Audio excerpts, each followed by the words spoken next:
There is one thing people fail to understand. You are never being assessed on your own, even when it feels like it.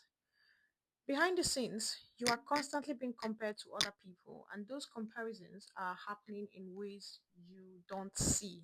Sorry, I'm moving my mic. I talk with my hands a lot. So, your answers are being placed next to someone else's answer. Your experience is weighed against someone else's experience.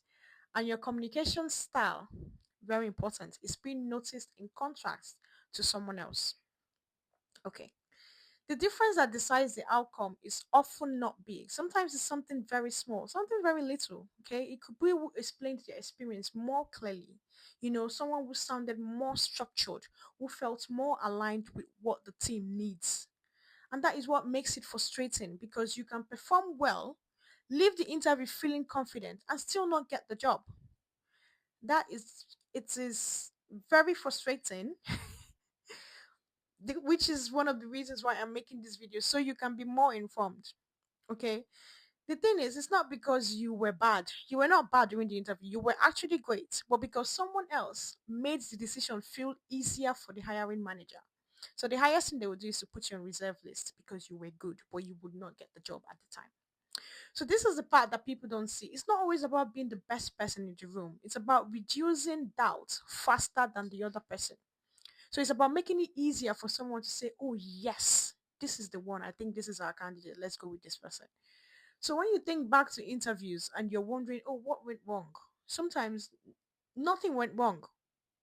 In a major way, nothing went wrong.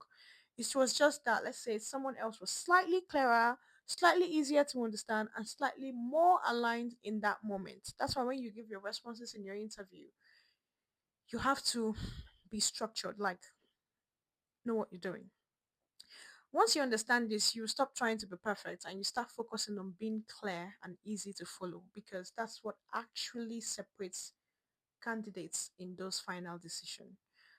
I spoke with someone that attended an interview, and the feedback they gave the person for not getting the job was because the person said in one of his example, he said, "Oh, when they asked the question, he said."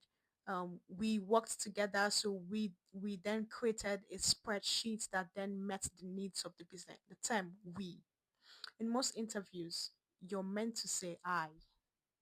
You're the person that interviewing. They're not interviewing your whole team. I hope this little example makes sense. I hope you found this helpful, and I will see you in my next video. Bye.